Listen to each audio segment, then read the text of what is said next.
Patrick from Flying Steel here. Just wanted to show off a little trinket that I call the third arm. This is inspired by Nathan Carruthers' parallelogram jig. It's kind of in reverse, so his was chains hanging from the ceiling. This is solid rods going down to the floor. It's really simple. Basically, I have complete freedom of motion in pretty much every axis except one, and that's the knife can do everything except tip this way. So the idea is you bring it up to whatever machine you want, you set your angle, in this case by tilting the platen, and grind away.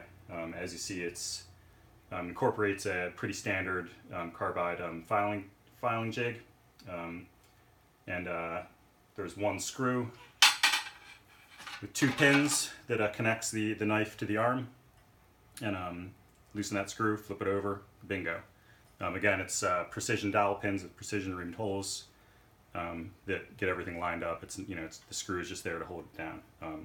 And this is something I just whipped together. I'd love it to be no screw at all, no toolless change around. So I think you can't see the bottom, but it's just a G10 base plate, and I can pick it up and move it. The nice thing about this is it's super forgiving. Not really affected much by small errors. If you move this around, nothing much is going to change. I guess last thing I'll mention is the way it is right now, it's a total of 4 ball joints that's giving me this motion.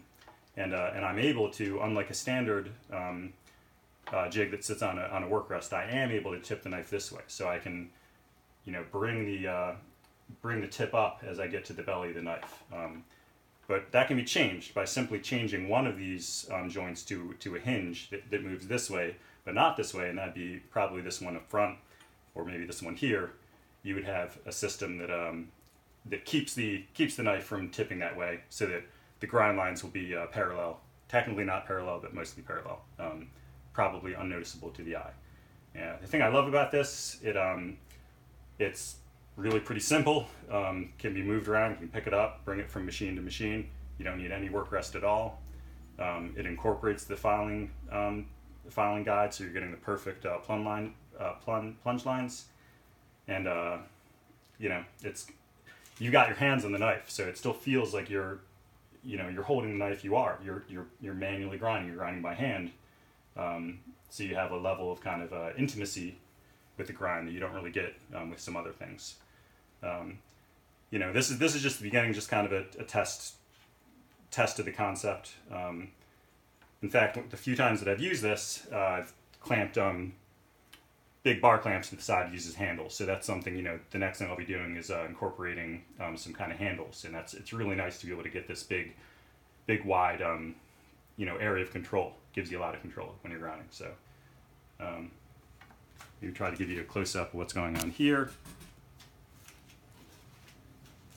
So think outside the box. Hope it helps.